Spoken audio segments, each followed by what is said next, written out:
नमस्कार, मैं लिथुम ओंगचांग आपका स्वागत करता हूं हॉर्नबिल टीवी भारत पर। आइए देखते हैं आज की खबरें। नगर पालिका निगम भिलाई के स्वास्थ्य अधिकारी धर्मेंद्र मिश्रा पर सफाई और कचरा निपटान को लेकर करोड़ों रुपए के घोटाले का आरोप लगा है। चल रहे घोटाले को लेकर शिकायत होने के बाद अपर संचालक संचालनालय नगरीय निकाय प्रशासन ने नगर निगम भिलाई के स्वास्थ्य विभाग के स्वास्थ्य अधिकारी धर्मेंद्र मिश्रा को कारण बताओ नोटिस जारी कर 7 दिन के भीतर जवाब मांगा था। वही नोटिस दिए जाने के बाद 17 दिन बीत चुके हैं और नोटिस का कोई जवाब नहीं है, जिसके बाद स्वास्थ्य अधिकारी के ऊपर कभी भी नगरीय निकाय प्रशासन की गाज गिर सकती है। नेता प्रतिपक्ष भोजराज सिन्हा ने 20 जनवरी 2024 को नगरीय निकाय मंत्री से करोड़ों के घोटाले होने की शिकायत की थी।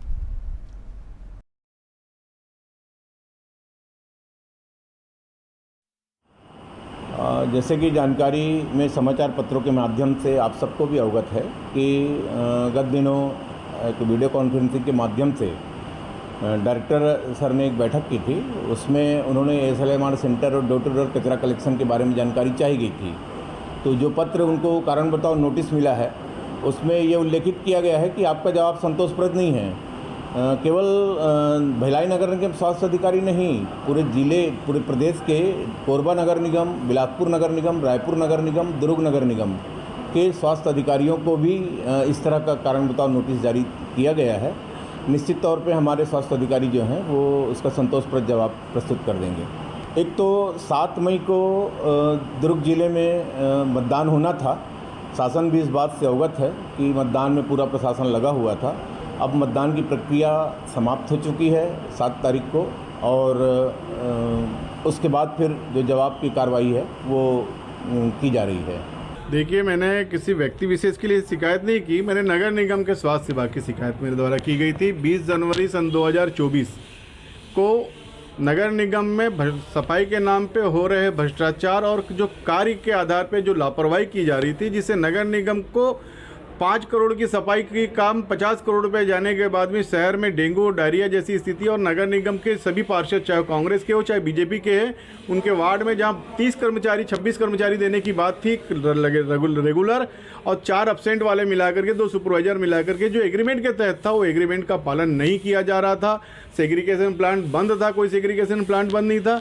36 करोड़ रुपए का सफाई का टेंडर और 7 से 8 करोड़ रुपए का SLRM सेंटर का काम, जिसमें किसी भी प्रकार के कोई भी कार्य संतुष्टिपूर्ण नहीं था, जिसकी संपूर्ण जांच मेरे द्वारा RTI के तहत निकाली गई और नगरीय प्रशासन मंत्री से मेरे द्वारा शिकायत की गई, जिसके आधार पर जानकारी मिली है कि स्वास्थ्य विभाग को नोटिस दी गई है कि आपका कार्य आपके सिविल सेवा के खिलाफ है, जिसमें आपके ऊपर 7 दिवस की कार्रवाई किसी के द्वारा जानकारी प्राप्त हुई, जिसके आज यहाँ पे हम लोग उपस्थित है, जिसमें मेरा बयान है। राज्य सरकार की एक नोटिस नगर निगम में आई हुई है, जिसमें स्वास्थ्य विभाग को नोटिस आमंत्रित तामील की गई है, और उसमें कहा गया है कि आपका कार्य 8 अप्रैल को जो प्रेस कॉन्फ्रेंसिंग की गई थी उसमें आपका कार्य संतुष्ट है, आपके द्वारा सिविल सेवा के तहत संतुष्टिपूर्ण कार्य नहीं किया गया। 7 दिवस के अंदर में जवाब देने की बात आई है।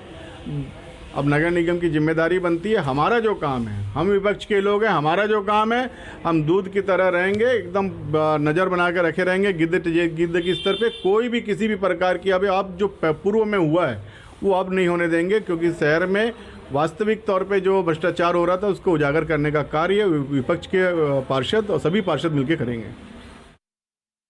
कांग्रेस पार्टी प्रवक्ता अभय दुबे, भारतीय कांग्रेस कमेटी की मीडिया समन्वयक गरिमा मेहरा दसौनी और चित्रा निषाद बाथम ने संयुक्त रूप से एक प्रेस कॉन्फ्रेंस की, जहां वे लोकसभा चुनाव के दौरान रोजाना भाजपा से सवाल पूछ रहे हैं।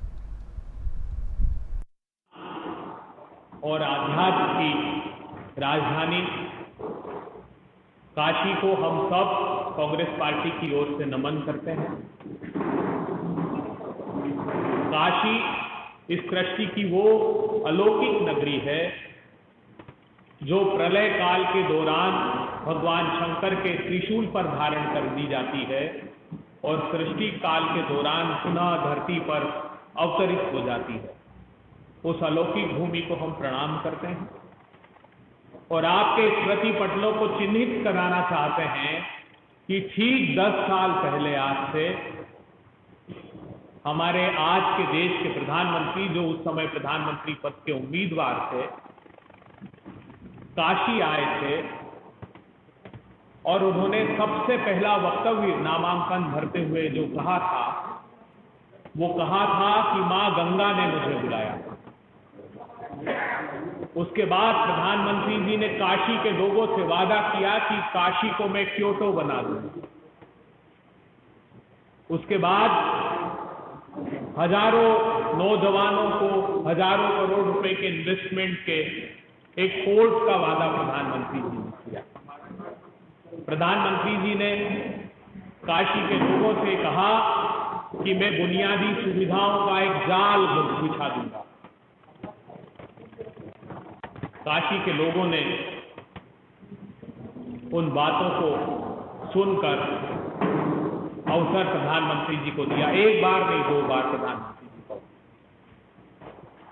अब पुनः प्रधानमंत्री जी जब काशी में आज नामांकन भर रहे हैं, तब हजारों किलो के फूलों से पुष्प वर्षा प्रधानमंत्री जी पर की जा रही है और प्रधानमंत्री जी की काशी अपने अधोसंरचना विकास और बुनियादी सुविधाओं पर आंसू बहा रही है। आइए पहले वीडियो के माध्यम से हम जान लेते हैं कि काशी का वो सच क्या है, काशी की कहानी खुद काशी के लोगों की जुबानी है। ओम प्रकाश राजभर घोसी में चुनाव प्रचार कर रहे हैं, लेकिन जब उन्होंने वोट मांगा तो एक महिला ने यह दावा किया कि उनकी बेटी 69,000 शिक्षक भर्ती घोटाले का शिकार हो गई है और जब वह सरकार से न्याय मांगने के लिए इको गार्डन में विरोध प्रदर्शन करने गई, तब राजभर ने कहा था कि यह सब लात खाने लायक है, जिसका वह जवाब नहीं दे पाए और रुमाल लेकर अपना चेहरा पोंछने लगे।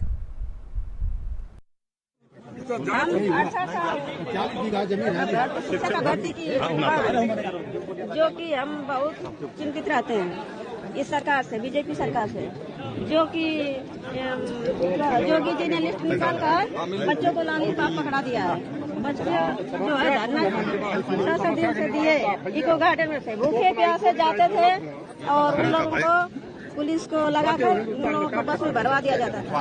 आपने बोला कि वो सब लाख खाने लाख खाई है। आपके दरवाजे गए थे बच्चे, रोज जाते थे हमारे बच्चे।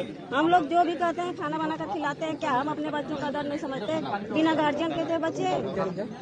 हम किसी अब कह रहे थे बीए किए हैं बच्चे तो बोरा ढोएंगे किस काम के? तो ये टेट और सुपर टेट पास करके ये बच्चे किस काम के? लॉलीपॉप जो दिखाया गया है बच्चों को, हम किस उम्मीद से, इनकी भी तो हो रही होगी कि हम शिक्षक बनेंगे। हम लोगों ने कैसे कैसे पढ़ाया बच्चियों को, अपनी बच्ची है हमारी। हम सोचे कि नियुक्ति हो जाएगी बच्ची की तो हम शादी करेंगे इसकी धूमधाम से। हमारे पास उतना नहीं है, हमको सरकार की योजना नहीं मिलती है। हम लोग बीच में के है ना, या तो बड़े को मिलती है या तो एकदम नीचे वालों को मिलती है, हमको नहीं मिलती है। हमको बच्ची को पढ़ाए हैं तो हमको उसकी नौकरी चाहिए। कांग्रेस नेता जयराम रमेश ने मंगलवार को बीजेपी पर तंज कसते हुए कहा कि पीएम की भाषा में कोई लहर नहीं है, सिर्फ जहर है। पीएम मोदी की भाषा से साफ है कि वह भ्रमित है। वह कभी हिंदू मुस्लिम, कभी मुस्लिम लीग और मंगलसूत्र की बात करते रहते हैं और उन्हें एहसास हो गया है कि किसान, युवा, मजदूर, महिलाएं और पिछड़ा वर्ग उनसे नाराज है। उन्होंने यह भी कहा कि कांग्रेस ये चुनाव संविधान को बचाने के लिए लड़ रही है, जिसके लिए पार्टी ने लोकसभा चुनाव के लिए 5 न्याय दिए हैं और विधानसभा चुनाव के लिए 10 वादे किए हैं।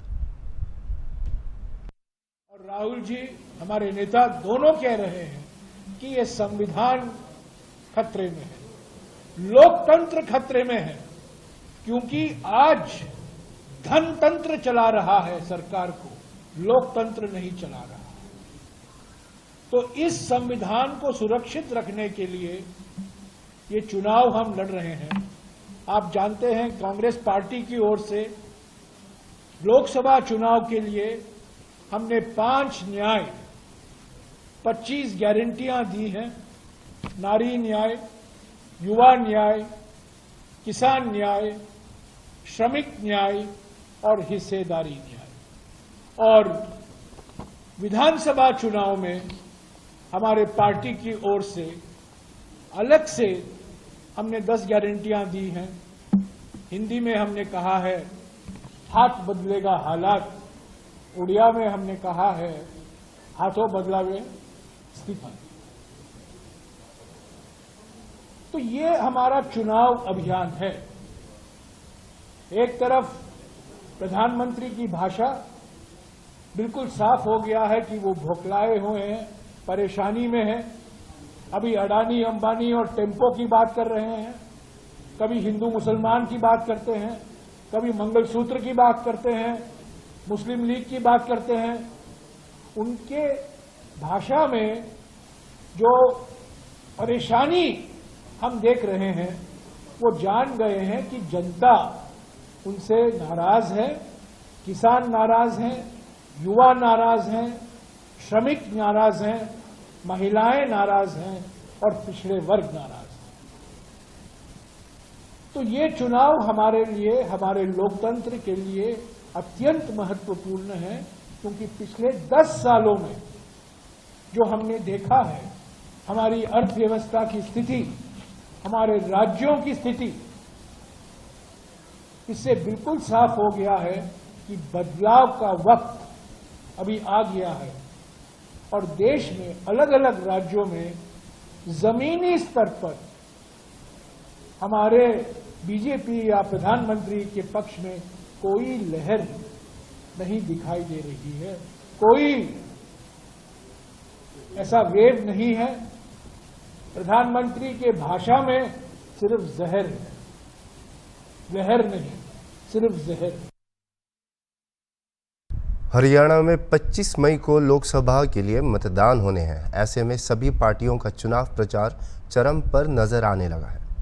परिवहन राज्य मंत्री असीम गोयल आज भाजपा प्रत्याशी बंटो कटारिया के लिए प्रचार करने उनके पैतृक गांव नन्यौला पहुंचे, जहां उन्होंने घर घर जाकर जनसंपर्क किया और बंटो कटारिया के पक्ष में वोट करने की अपील की। मीडिया से बात करते हुए राज्य मंत्री असीम गोयल ने कहा कि बीजेपी की ओर से मेगा जनसंपर्क अभियान चलाया जा रहा है, जिसके तहत आज वह अपने गांव के चारों बूथों पर घर घर जाकर प्रचार कर रहे हैं। मोदी को तीसरी बार प्रधानमंत्री चुनने के लिए जनता में काफ़ी उत्साह है और उन्होंने कहा कि बीजेपी इस बार अपना पुराना रिकॉर्ड तोड़ देगी। असीम गोयल ने यह भी कहा कि कांग्रेस अब व्यक्तिवादी पार्टी बन गई है। कांग्रेस नेता जन सेवा के लिए नहीं बल्कि अपनी इच्छाओं की पूर्ति के लिए राजनीति कर रहे हैं।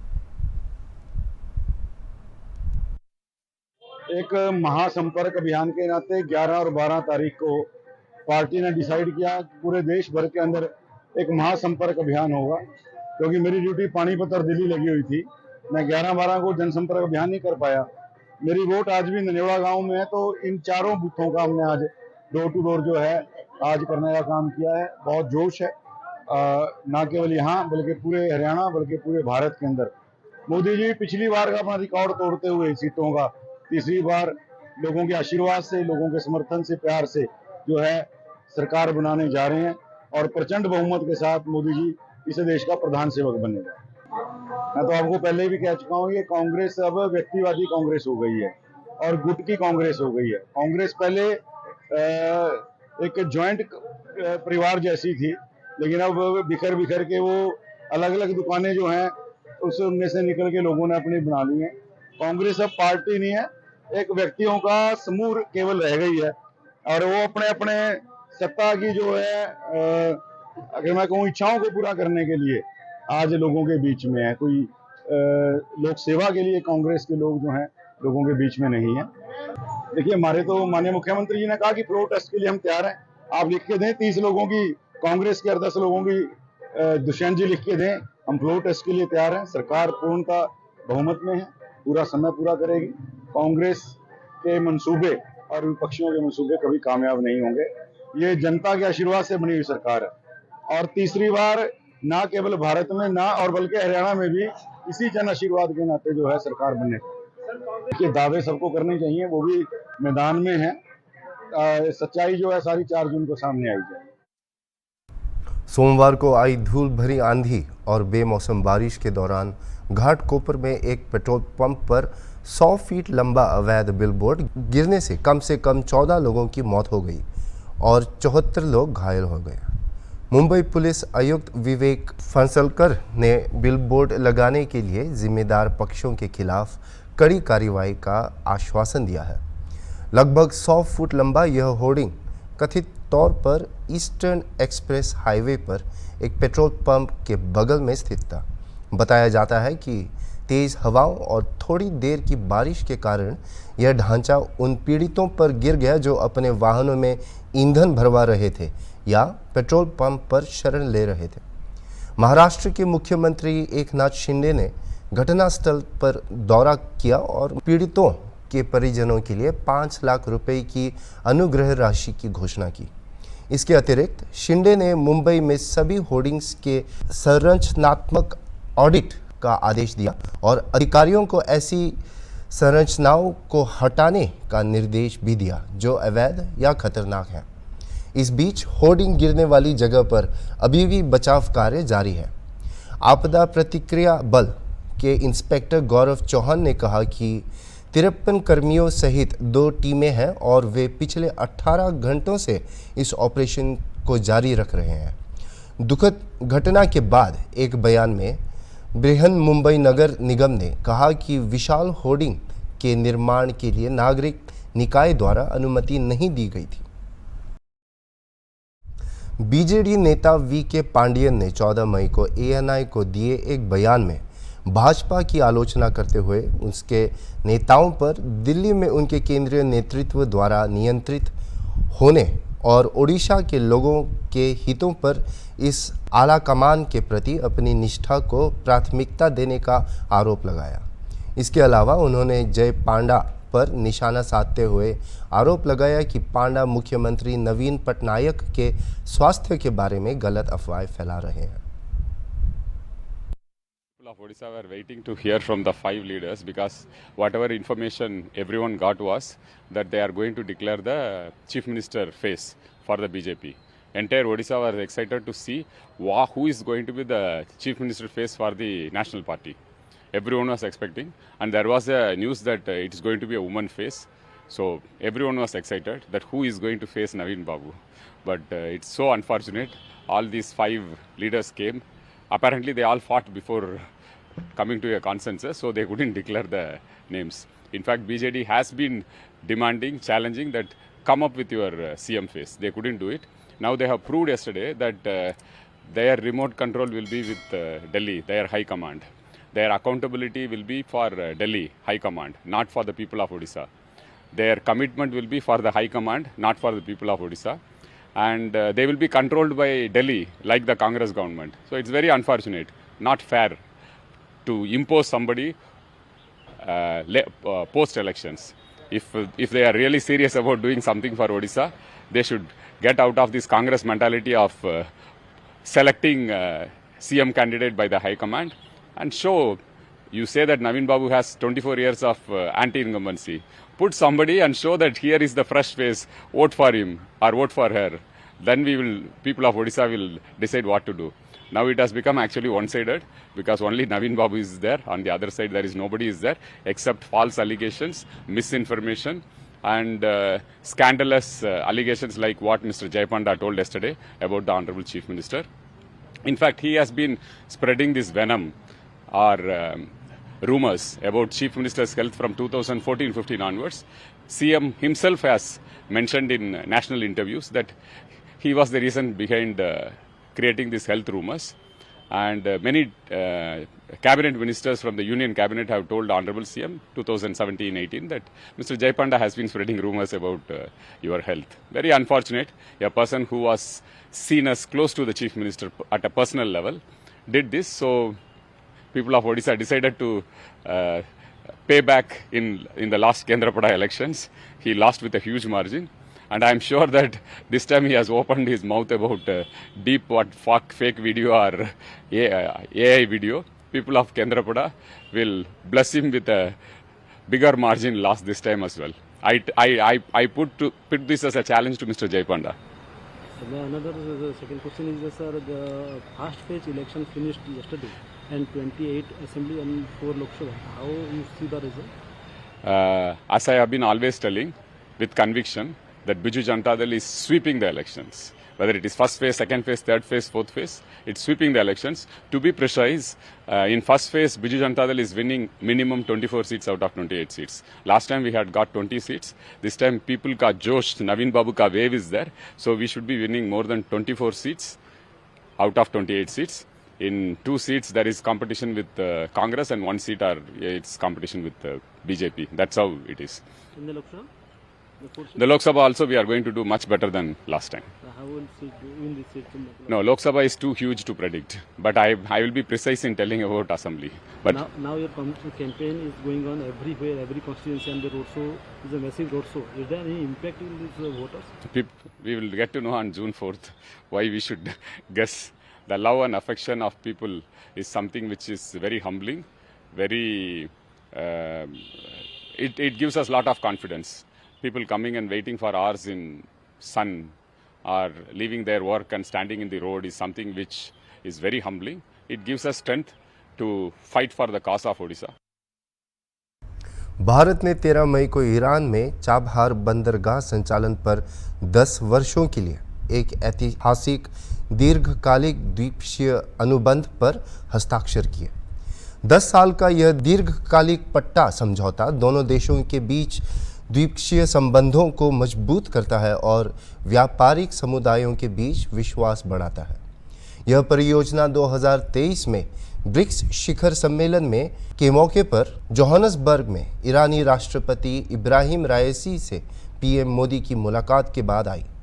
दोनों नेताओं ने चाबहार पर लंबित दीर्घकालिक अनुबंध पर चर्चा की और सौदे को अंतिम रूप देने के लिए स्पष्ट राजनीतिक दिशा दी।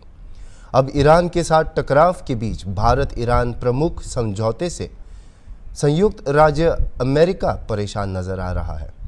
भारत द्वारा समझौते पर हस्ताक्षर करने के कुछ घंटों बाद अमेरिका ने किसी को भी यानी भारत को प्रतिबंधों के संभावित जोखिम को आमंत्रित करने की चेतावनी दी। यूएस स्टेट डिपार्टमेंट स्पॉक्स ने इस बात पर प्रकाश डाला कि यूएसए भारतीय सरकार को अपनी विदेश नीति के लक्ष्यों पर बोलने देगी। चाबहार बंदरगाह एक भारत ईरान प्रमुख परियोजना है जो अफगानिस्तान और मध्य एशिया देशों के साथ व्यापार के लिए एक महत्वपूर्ण पारगमन बंदरगाह के रूप में कार्य करती है।